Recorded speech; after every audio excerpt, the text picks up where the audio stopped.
Esta é uma mensagem de alerta. Inscreva-se no Disturban.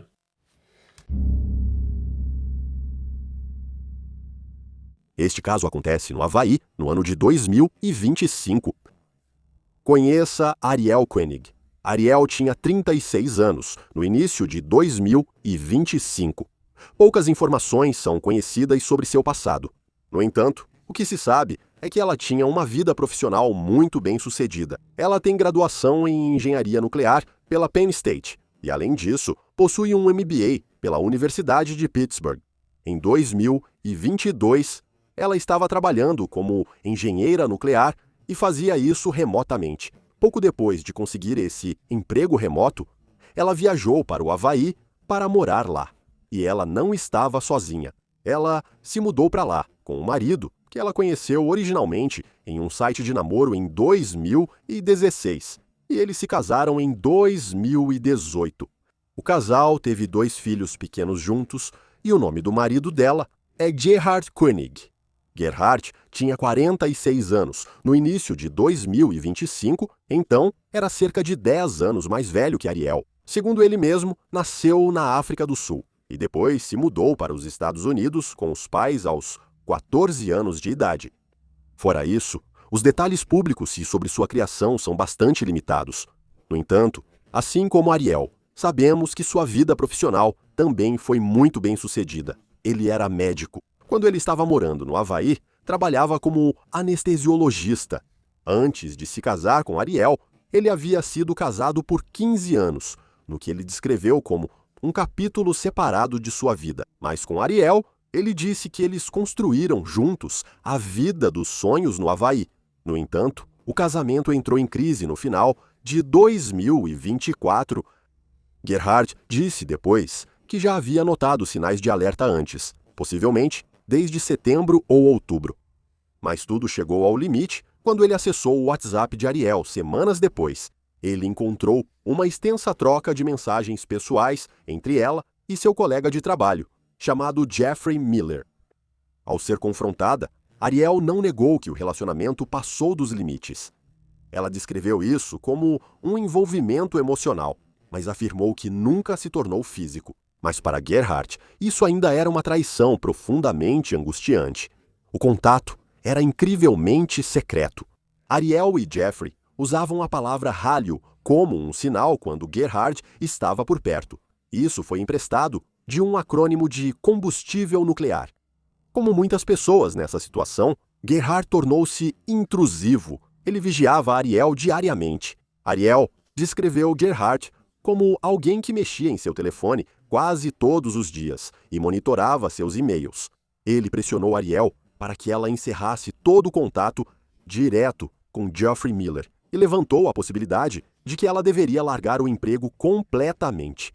Mas então, Gerhard localizou a esposa de Jeffrey Miller pelo LinkedIn e pagou para obter o endereço de e-mail dela. E então, ele entrou em contato com ela sobre o relacionamento entre sua esposa e o marido dela. Ele também comprou um gravador ativado por voz, acreditando que Ariel continuava a enganá-lo. Em pouco tempo, não restava mais confiança e Gerhard tentou manter o controle. Mas depois de algum tempo, o casal começou a ouvir um livro sobre como se recuperar de uma infidelidade. Eles iniciaram terapia individual e aconselhamento de casal. Eles também fizeram uma viagem em família e concordaram em tentar por mais 2 anos.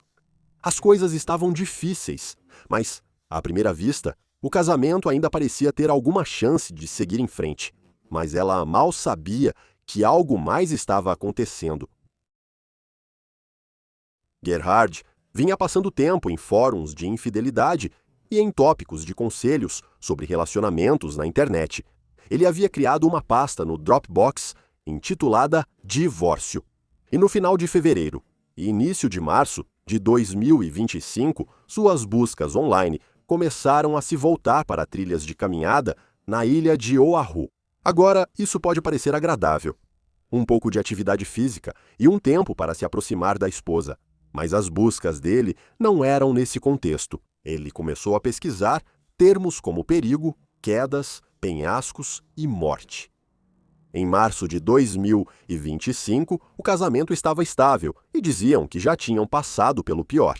Os familiares perceberam que havia uma certa tensão, mas também uma sensação de que as coisas poderiam estar melhorando. No entanto, a tensão ainda estava crescendo dentro de Gerhard. Então, ele reservou uma viagem para Oahu para o aniversário de Ariel. Quando eles chegaram, a manhã deu poucos sinais do que estava por vir. Ariel e Gerhard tomaram café da manhã no hotel. Ele deu um colar e um cartão de aniversário para ela. Depois foram de carro até Pali para uma trilha. O caminho em direção a Palipuca era estreito em alguns trechos.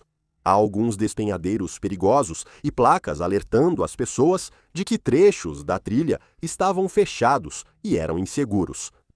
Em determinado momento da trilha, Ariel ficou desconfortável perto da beirada.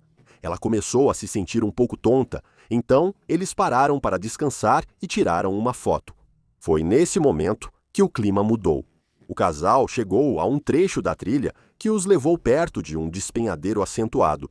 Percebendo o quão perigoso era o despenhadeiro, Ariel se afastou da beirada, mas ao fazer isso, Gerhard a segurou pelos braços e a forçou de volta em direção ao despenhadeiro.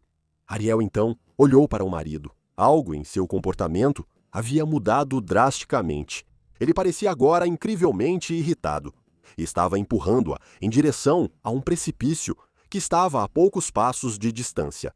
Então, em vez de ficar de pé, ela se abaixou, jogando-se no chão, agarrando-se à terra para impedir que caísse. O casal lutava pelo terreno, arranhando-se no chão irregular ao longo da encosta do penhasco. Ele continuava tentando empurrá-la para a frente. Mas quando isso falhou, ele supostamente tirou uma agulha e disse para ela ficar parada. Ariel a derrubou da mão dele. Ele tentou de novo, tirando outro frasco. Ela não sabia o que era, só sabia que ele estava tentando injetar nela, tentando dominá-la. Ela continuou lutando, e em um momento mordeu o antebraço dele. Depois ela o arranhou e então apertou os testículos dele. O tempo todo, ela gritava por socorro repetidas vezes. Ela também tentou argumentar para sair daquela situação. Ela mencionou os filhos deles. Ela disse a ele que as pessoas sabiam que eles estavam fazendo trilha. Também mencionou que ele iria para a cadeia. Mas Gerhard a ignorou. Ele disse a ela que ninguém iria ouvi-la e que ninguém viria. Então, quando o plano dele não funcionou, Gerhard pegou uma pedra e a jogou na cabeça dela, atingindo-a repetidas vezes. Estima-se que ela foi atingida na cabeça cerca de 10 vezes. Os golpes abriram feridas profundas no couro cabeludo dela. Fragmentos de pedra ficaram incrustados no tecido. A mão dela também ficou ferida durante a luta. O polegar dela foi fraturado. Em poucos minutos, o rosto e a cabeça dela estavam cobertos de sangue, que também respingou em toda a roupa de Gerhard. A cena era caótica e Ariel lutava desesperadamente para sobreviver. Ariel acreditava que sua vida iria acabar ali mesmo. No entanto, o que interrompeu aquilo foi pura sorte. Duas mulheres estavam fazendo trilha na área, Sarah e Amanda. As duas mulheres ouviram uma mulher gritando, então correram em direção ao som para tentar ajudar. O que elas encontraram foi Ariel de bruços, ensanguentada, rastejando em direção a elas, dizendo que ele estava tentando matá-la. Uma das mulheres viu Gerhard em pé sobre ela com uma pedra na mão e viu pelo menos um golpe sendo desferido. Essa interrupção inesperada mudou tudo. Ele ficou paralisado, e isso deu a Ariel a chance que ela precisava para se afastar dele e rastejar em direção às mulheres. Elas pegaram seus celulares, ligaram para o 911 e começaram a trabalhar para tirar Ariel da trilha o mais rápido possível. Mas ela não conseguia ficar de pé e não conseguia andar. Ela teve que se arrastar e deslizar pela trilha, guiada pelas duas mulheres. Quando as duas olharam para trás, Gerhard já não estava. Quando as três mulheres chegaram à parte mais baixa, um atendente do estacionamento enrolou a cabeça dela para tentar conter o sangramento até a chegada das equipes de emergência. Os paramédicos chegaram rapidamente ao local. Ela foi então levada para o hospital e tratada pelos ferimentos, que foram descritos como visualmente extremamente graves. Gerhard, por outro lado, não ficou. Enquanto Ariel era ajudado a descer pela trilha, ele desapareceu nos arredores. O dia que começou com um café da manhã e um colar de aniversário acabou tomando outro rumo. Assim que a ligação para o 911 foi feita, os investigadores saíram na frente. As duas mulheres que encontraram Ariel podiam identificar o homem que estava com ela na trilha e, claro, Ariel o conhecia como seu marido. Isso eliminou a incerteza inicial comum sobre um suspeito. A polícia de Honolulu emitiu um comunicado público naquele mesmo dia, nomeando Gerhard Koenig como responsável. As autoridades descreveram ele, suas roupas e alertaram o público a não dar carona, pois estava foragido. A busca por Gerhard durou a maior parte do dia. Ele acabou sendo encontrado perto da rodovia Pali e foi preso por volta das 18h45 daquela noite, após uma breve perseguição a pé e houve confronto físico durante a prisão. Os policiais relataram que precisaram imobilizá-lo no chão e até golpeá-lo para contê-lo. Nos dias seguintes, os investigadores reconstruíram a dinâmica física da agressão e o histórico do casamento. Ariel fez um depoimento detalhado sobre o agarrão, o empurrão ao penhasco, a tentativa com a seringa e os golpes com pedra. Ela também explicou que tinha sido um pouco infiel e falou sobre os meses de vigilância e ciúmes que antecederam a viagem. E uma prova fundamental veio do filho adulto de Gerhard de um relacionamento anterior. Ele disse à polícia que seu pai fez 2 chamadas de vídeo pelo FaceTime entre o ataque e a prisão. Ele explicou aos investigadores que viu respingos de sangue na camisa do pai. Gerhard disse ao filho que culpava tudo isso pelo caso de Ariel. Disse que ela não voltaria e pediu para ele cuidar dos irmãos mais novos. Gerhard também disse ao filho que tinha tentado matar Ariel e que estava pensando em pular de um penhasco antes que a polícia pudesse pegá-lo. Com Ariel no hospital e Gerhard sob custódia, a polícia iniciou a investigação. A cena e as evidências físicas eram esmagadoras. Os investigadores recuperaram uma pedra de lava do local. Testes de DNA confirmaram que o sangue pertencia a Ariel. Dito isso, comprovar fisicamente a alegação sobre a seringa era mais difícil. Ariel descreveu consistentemente uma tentativa de usar uma agulha ou seringa, e relatos iniciais sugeriam que havia mais de uma, mas estranhamente, nenhuma seringa ou frasco jamais foi encontrado na cena. Alguns dias após o ataque, Ariel encontrou a mochila de Gerhard em Maui. Ela continha seu cartão de identificação, seringas e agulhas vazias e medicamentos anestésicos, incluindo Propofol. No dia 26 de março de 2025, Gerhard Koenig foi formalmente acusado de tentativa de homicídio em 2º grau. Ele permaneceu sob custódia e foi imposta uma medida protetiva de não contato para proteger Ariel e as crianças. Gerhard se declarou inocente em 7 de abril de 2025 por meio de seu advogado. Sua fiança foi, inicialmente, fixada em $5 milhões. Os procedimentos judiciais começaram em março de 2026. A promotoria apresentou uma narrativa direta. Eles disseram ao tribunal que Gerhard usou a viagem de aniversário de Ariel como cenário para uma tentativa em várias etapas de matá-la.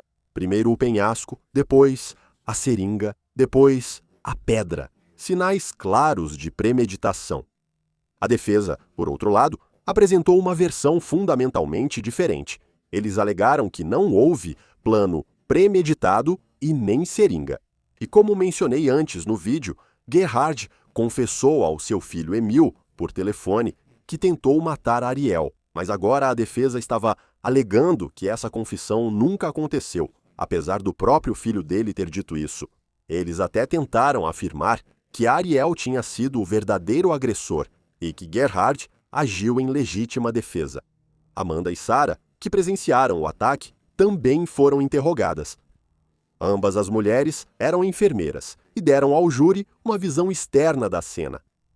Amanda descreveu ter visto um homem sobre Ariel com uma pedra, e Sarah contou que Ariel rastejou em direção a elas e descreveu o rosto de Gerhard como frio e sem expressão. No entanto, Sarah, inicialmente, havia escolhido a pessoa errada em uma identificação fotográfica, e Amanda esclareceu que só tinha visto um golpe. Isso abalou um pouco a posição da promotoria, mas no final das contas não mudou a impressão deixada pelas mulheres.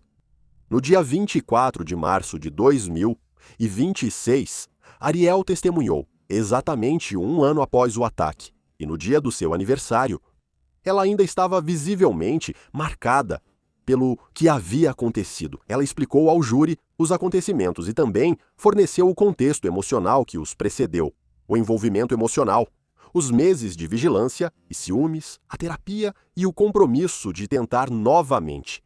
A defesa usou o contra-interrogatório para questionar a credibilidade dela e a gravidade dos ferimentos. O depoimento médico da acusação relatou couro cabeludo esmagado até o osso do crânio com fragmentos de pedra incrustados. O patologista forense da defesa afirmou que ferimentos no couro cabeludo costumam sangrar muito e podem parecer mais graves do que realmente são. Eles alegaram que o ataque era mais compatível com 2 ou 3 impactos em vez dos 10 que Ariel havia afirmado. Então, a defesa ficou otimista quando Emil admitiu que havia parafraseado seu pai ao relatar a confissão de Gerhard. Ele disse que não era uma citação literal de culpa. Quando Gerhard foi ao banco das testemunhas, contou ao júri sua versão dos fatos. Ele disse que Ariel o empurrou em direção à beira primeiro, depois que ela o atingiu com a pedra e que tomou a pedra dela e a atingiu apenas 2 vezes em legítima defesa. Ele negou tê-la empurrado em direção ao penhasco e negou ter levado ou usado uma seringa contra ela. Ele também disse que as chamadas de FaceTime para seu filho Emil eram ligações de despedida, pois ele estava pensando no que fazer consigo mesmo, e que não eram confissões. A defesa também destacou uma reserva de jantar feita pelo casal naquela noite em Honolulu, considerada evidência contra um plano premeditado. Mas então, durante o contra-interrogatório, ele admitiu que uma queda daquele penhasco poderia ter matado Ariel e que ele queria que Ariel largasse o emprego e se tornasse financeiramente dependente dele. O tribunal viu o histórico de buscas do Google dele, incluindo pesquisas sobre mortes por quedas de penhascos. No dia 8 de abril de 2026, após aproximadamente um dia de deliberações, o júri rejeitou a acusação original de tentativa de homicídio em 2º grau. Em vez disso, eles condenaram Gerhard por tentativa de homicídio em estado de extrema perturbação emocional. Quando o veredito foi lido, Gerhard fechou os olhos e abaixou o rosto. Ariel não estava no tribunal naquele momento. A audiência de sentença está marcada para o dia 13 de agosto de 2026, este ano na data da gravação. A defesa indicou que pretende recorrer. A recuperação de Ariel não foi rápida. Ela disse depois que levou cerca de 2 a 3 meses. Quando ela foi ao tribunal, semanas após o ataque, usava um lenço na cabeça e um curativo sobre o corte acima do olho direito. Enquanto isso, Emil cortou contato com o pai e ficou do lado de Ariel. Ariel agiu rapidamente para se proteger e proteger os meninos. 3 dias após o ataque, ela pediu uma ordem de restrição. Ela afirmou temer que, se Gerhard se mudasse para Maui, poderia machucá-la, as crianças ou outros familiares. E em maio de 2025, ela entrou com o pedido de divórcio. Uma coisa que nunca foi resolvida foi a seringa. Ela nunca foi recuperada, embora, pelo que sabemos, pareça plausível. Conforme o caso foi se desenrolando, as pessoas não chegaram a um consenso. Alguns analisaram o relacionamento e argumentaram que ela procurou por isso, enquanto outros discordaram, dizendo que nada justifica o que aconteceu naquele dia.